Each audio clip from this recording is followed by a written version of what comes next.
Duffel bag, backseat. This video is for stopping diaper digging. It is one video in a large playlist, so please click through and see what makes sense for your child. Now, with this type of a behavior, there is some theory that it may be occurring because the child is seeking sensory input. So the only way to know if that is really happening and to sort of rule it out is to provide a variety of sensory rich experiences that you can direct your child to and to present them with high frequency to see if indeed it alleviates sensory seeking.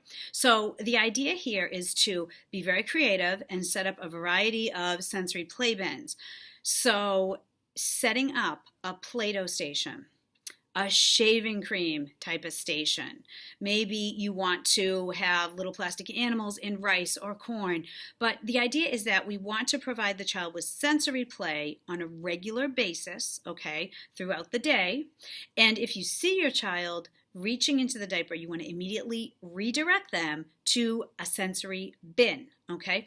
So the idea here is that we really want to redirect as necessary, but in the meantime, provide ongoing sensory types of activities. So you might have a putty station, you might have a modeling clay station, you might have a regular Play-Doh station, you might make the Play-Doh really gritty and sort of jazz up the texture. So that way your child is getting lots and lots of big sensory input into the hands.